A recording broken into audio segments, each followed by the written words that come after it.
जरा सोचो क्या होता जो भी तुम अपने सपने में देखते और उसे अपनी असली जिंदगी में ले आते। कुछ ऐसा ही होता है आज की कहानी में। कहानी की शुरुआत में हमें एक लड़के को दिखाया जाता है जिसका नाम सेंगजू होता है। सेंगजू एक गरीब स्क्रिप्ट राइटर है जिसके पास ना तो कोई जॉब है ना कोई दोस्त है और उसके माता पिता भी दुनिया छोड़कर जा चुके हैं। हालांकि उसकी मेन प्रॉब्लम ये है कि वो 6 महीने से सोया नहीं है, क्योंकि हर बार जब वो ऐसा करता है तो उसे सपनों में एक राक्षस दिखाई देता है जो उसे जान से मार देता है। आज रात सेंगजू मेट्रो में ट्रेवल करने का सपना देख रहा था, तभी अचानक वही राक्षस उसके सपने में आकर सेंगजू के बाल पकड़ता है, फिर मेट्रो में छेद करके उसका सिर पटरी से रगड़कर उसे मार देता है। तभी सपने में मरने के बाद उसकी आंखें खुल जाती हैं और फिर वह कुछ लिखने का इरादा बनाता है, लेकिन तभी अचानक उसका मकान मालिक गेट खटखटाता है और ऐसा दिखावा करता है कि जैसे वो उसके लिए खाना लाया हो। लेकिन सेंगजू कमरे की खिड़की से कूदकर भाग जाता है क्योंकि उसके पास किराए के पैसे नहीं थे। जब सेंगजू रोड पर चल रहा होता है तो उन सभी साइकोलॉजी डॉक्टर को याद करता है जिनसे उसने अपने सपनों के बारे में बात करी थी। लेकिन सपनों को लेकर सभी का अलग अलग नजरिया था, लेकिन ऐसी एक भी चीज नहीं थी जिससे सेंगजू की किसी भी तरह की मदद की जा सके।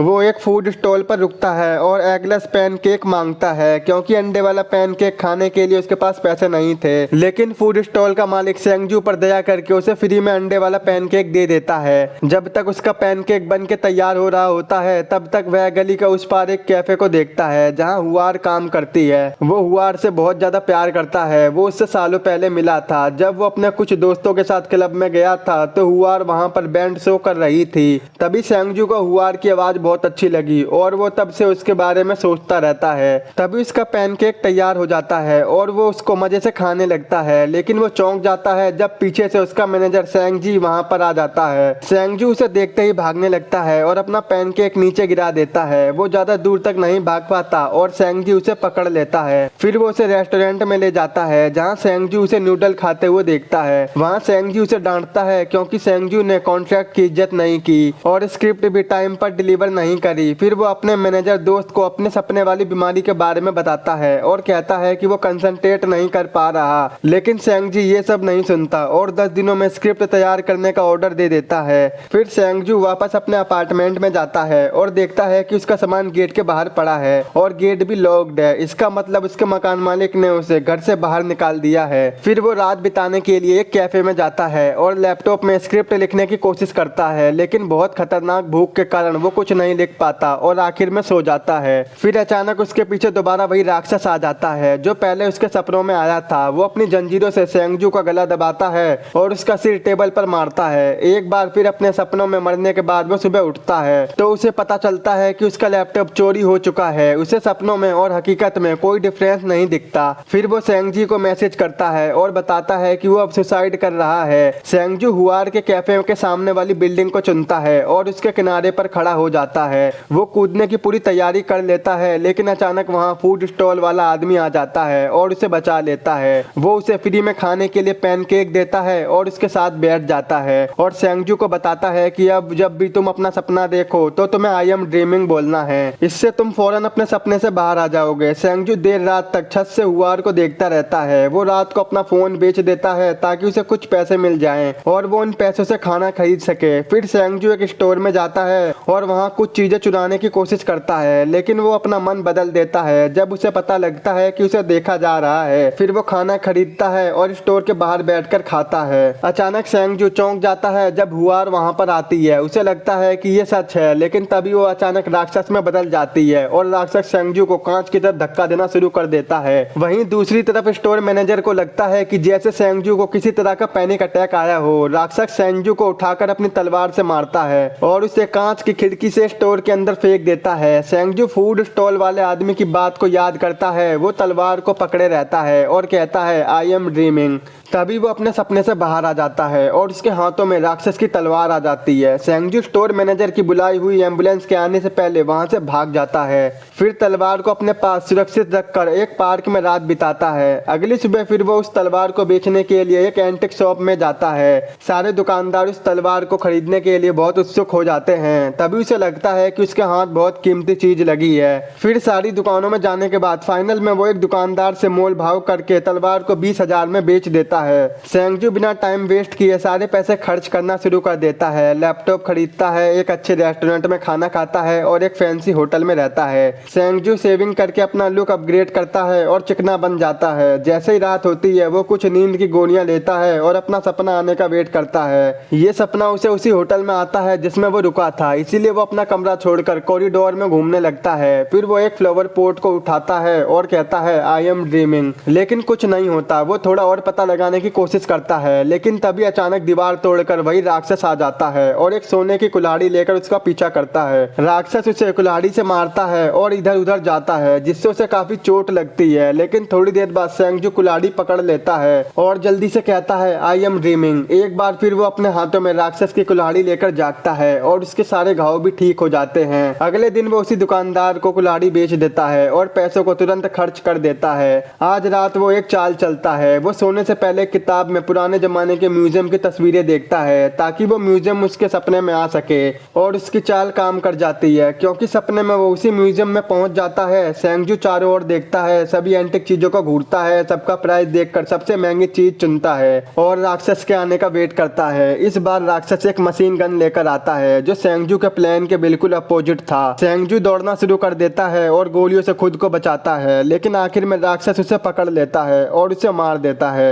सेंगजू वापस अपने होटल के बेडरूम में आ जाता है। वो इस काम को अधूरा नहीं छोड़ना चाहता था, इसीलिए जल्दी से वो नींद की गोली लेता है और वापस अपने सपने में चला जाता है। फिर वो दौड़ना शुरू कर देता है और इस बार एक लंबी छलांग लगाकर दोनों एंटिक चीजों को पकड़कर तुरंत कहता है आई एम ड्रीमिंग, और अपने होटल के बेडरूम में दोनों चीजों को ले आता है और अपने काम में कामयाब हो जाता है। इस बार सेंगजू खजाने को प्रोफेशनल एंटिक डीलर के पास ले जाता है ताकि वो अमीर लोगों से बिजनेस कर सके और उनसे ज्यादा प्रॉफिट कमा सके और उससे अपना एक एम्पायर खड़ा कर सके, और उसे इस खजाने के बदले में $2 मिलियन मिलते हैं। जब वो डीलर से मिलकर बाहर आता है तो उसे रास्ते में सेंगजू मिल जाता है, जो बहुत गुस्से में उसके पास आता है क्योंकि उसे लग रहा था कि सेंगजू मर चुका है। सेंगजू उसे एक फैंसी होटल में खाने के लिए इनवाइट करता है और उसे उसके पैसे वापस दे देता है जो उसने स्क्रिप्ट लिखने के लिए लिए थे। अगले दिन सेंगजू हुआर के कैफे में जाता है और कॉफी ऑर्डर करने के बाद उससे पूछता है कि क्या वो उसे पहचानती है, लेकिन हुआर उसे पहचानने से मना कर देती है। उसी रात सेंगजू सेंगजी के साथ डिनर में ड्रिंक कर लेता है। सेंगजी उसकी सफलता का राज जानना चाहता है, इसीलिए सेंगजू को उसके होटल के कमरे में ले जाता है और उसे बेड पर लेटाने के बाद वहां से जाने का नाटक करता है। वो वापस आता है और सेंगजू के वॉलेट और चेकबुक को देखता है, लेकिन वो चौंक जाता है जब अचानक सेंगजू अपने हाथों में गोल्ड की बहुत सारी चेन के साथ नींद से जाग जाता है। सेंगजू उसका राज जान जाता है। अगले दिन सेंगजू हुआर का कैफे खरीद लेता है और उससे ये डील करता है कि अगर प्रॉफिट हुआ तो दोनों पैसे इक्वली शेयर करेंगे और लॉस हुआ तो सारे मैं दूंगा। ये दिखाने के लिए हुआर सेंगजू की कितनी आभारी है, वो उसे डिनर पर इनवाइट करती है जहां वो दोनों अपने शेयर बिजनेस के बारे में बात करते हैं। सेंगजू वापस अपने होटल के रूम में आ जाता है जहां वो एडवेंचरस सपनों में चला जाता है और सेंगजू उसकी बॉडी को प्रोटेक्ट करता है। अपने सपनों में वो बैंक लूटता है जहां वो दिखाता है कि अब वो इन चीजों में एक्सपर्ट हो चुका है, उसका अब सपनों पर पूरा कंट्रोल है और वो अपने दिमाग से इन चीजों को अपने इशारों पर नचाता है। राक्षस भी अब उसका कुछ नहीं कर सकता क्योंकि वो उसे भी मुंह तोड़ जवाब देना सीख गया था। सेंगजू अपने सपने से लाल रंग की लग्जरी गाड़ी भी लेता है। सेंगजू गिफ्ट के तौर पर एक पैसों का बैग फूड स्टॉल वाले आदमी के पास रख देता है। कैफे बंद होने के बाद सेंगजू हुआर के साथ वॉक पर जाता है और थोड़ी सी बातचीत के बाद हुआर गैस कर लेती है कि सेंगजू एक स्क्रिप्ट राइटर है। सेंगजू पकड़ा ना जाए इसीलिए उसने एक स्क्रिप्ट लिखी और सेंगजी को पढ़ने के लिए दे दी। तब तक वो एक सपना देखता है और जैसे ही सेंगजू नींद से उठता है, सेंगजी बहुत अच्छी स्क्रिप्ट होने के कारण उसे पढ़कर रो रहा होता है। वो दोनों स्क्रिप्ट को फिल्म कंपनी को बेचने का प्लान बनाते हैं और बेस्ट एक्टर्स को हायर करने के लिए कंपनी को पैसे भी देते हैं ताकि मूवी हिट रहे। कुछ दिनों बाद सेंगजू अपने सपने में कुछ अजीब चीज नोटिस करता है। वो एक राक्षस साधु को गर्दन नीचे करके सिंहासन पर बैठे हुए देखता है और जब वो उसके शरीर से उसका गोल्डन बेल्ट निकालने की कोशिश करता है तो सेंगजू की उंगलियां गायब होने लगती हैं और जलने लगती हैं, लेकिन वो हार नहीं मानता और अपना हाथ पीछे लेने के बाद दोबारा बेल्ट को निकालने की कोशिश करता है और इस बार कामयाब हो जाता है। एक रात सेंगजू हुआर को उसी छत पर ले जाता है जहां से उसने सुसाइड करने की कोशिश की थी। वो उसे फायर क्रैकर शो दिखाता है जो उसने स्पेशली हुआर के लिए ऑर्गेनाइज किया था। जब सेंगजू अपने रूम में वापस पहुंचता है तो सेंगजी आज रात का खजाना लूटने के लिए तैयार हो जाता है, लेकिन सेंगजू उसे मना कर देता है और अकेला ही सो जाता है। फिर सपने में वो एक बहुत लंबी और खाली बिल्डिंग में पहुंचता है जहां बालकनी में कोई उसका इंतजार कर रहा होता है। जैसे ही सेंगजू उसके पास जाता है तो देखता है कि वो बिल्कुल उसका हमशक्ल है। तभी अचानक से सेंगजू अपने सपने से बाहर आता है और अपने कंधे और चेहरे पर नए जले हुए निशान देखता है। अगले दिन सेंगजू फूड स्टॉल वाले आदमी के पास कोई नई सलाह लेने जाता है, लेकिन फूड स्टॉल के पास पहुंचते ही उसकी साइड में एक वैन आती है और कुछ बदमाश उसे किडनैप कर लेते हैं। जब वो उसके सर से बैग हटाते हैं तो उसे पता चलता है कि बदमाशों ने उसे चारों तरफ से घेर लिया है। उन बदमाशों का लीडर चेंगजी होता है। जब चेंगजी पैसे लेकर आता है तो चेंगजी के आदमी उससे पैसे भी ले लेते हैं और उसे भी किडनैप कर लेते हैं। अब चेंगजी के पास बचने का कोई और चारा नहीं बचता, इसीलिए वो बेहोश चेंगजी के साथ सारे बदमाशों को अपने अपार्टमेंट में ले जाता है, जहां वो उनको अपने खुफिया कमरे में रखी यूनिक एंटिक और महंगी चीज दिखाता है। लेकिन तभी हुआ चेंगजू से मिलने उसके अपार्टमेंट में आ जाती है। जैसे वो लिफ्ट से बाहर निकलती है, एक बदमाश उसके सर पर भी बैग डाल के उसे भी किडनैप कर लेता है और उसी जगह ले जाता है जहां चेंगजी को रख रखा था। चेंगजी हुआर को परेशान करता है और उकसाता है और तभी चेंगजू को होश आ जाता है और हुआर उसे लात मारती है, लेकिन वो बच जाता है। चेंगजू भी बदमाशों को दांतों से काट लेता है और तीनों बच के भाग जाते हैं। तीनों ज्यादा दूर तक नहीं भाग पाते क्योंकि चेंगजू को बहुत ज्यादा खून आ रहा था। फिर जल्दी से चेंगजी बदमाशों को पकड़ लेता है और आगे नहीं जाने देता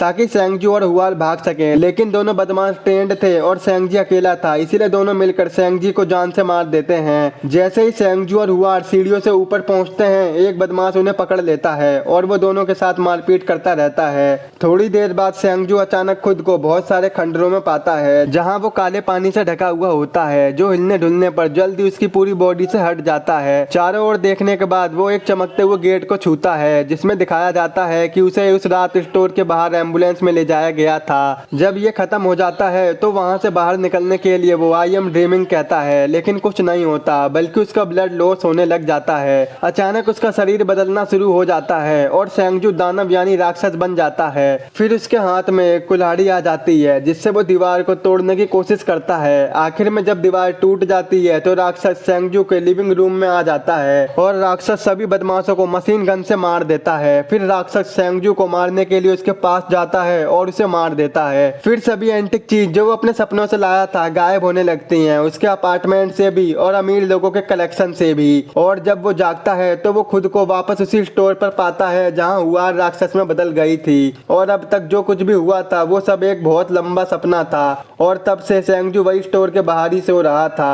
हुआर ने चेंगजू को कॉन्सर्ट में देखा था, इसीलिए वो उसे पहचान जाती है। उसे चेंगजू के ऊपर दया आ जाती है और वो उसे रियलिटी में खाना खिलाती है। जब चेंगजू नूडल्स खा रहा होता है तो हुआर उसे बताती है कि उसने चेंगजू की लिखी हुई स्टोरी एक मैगजीन में पढ़ी थी। उसे वो स्टोरी बहुत अच्छी लगी और वो स्टोरी बहुत अच्छी प्राइस में बिक सकती है। तब तक वो उसे अपने कैफे में काम करने की जॉब दे सकती है, जिससे वो टूट जाता है और रोना शुरू कर देता है। कई दिनों बाद अपने जीवन से सेटिस्फाइड चेंगजू खाना ऑर्डर करने के लिए फूड स्टॉल वाले आदमी के पास जाता है तो वो उसे उसके पैसे का बैग वापस देता है और उसे अपने पेट पर एक निशान दिखाता है, क्योंकि उसके पास भी वही शक्तियां हैं जो चेंगजू के पास हैं। लेकिन उसने ये आम जीवन जीना ही सही समझा। जैसे ही चेंगजू उसकी कहानी सुनता है, उसके पीछे उसके आखिरी सपनों का खंडर दिखाई देता है और यहाँ पता चलता है कि गैंग को मारने वाला राक्षस उसका पीछा कर रहा है। तो क्या अब तुम भी अपने सपनों को हकीकत में बदलना चाहोगे? कमेंट में जरूर बताना। अगर आपको मेरा एक्सप्लेन पसंद आए हो तो हमारे चैनल को सब्सक्राइब, वीडियो को लाइक और शेयर जरूर कर देना। तो मिलते हैं आपसे ऐसे नेक्स्ट वीडियो में।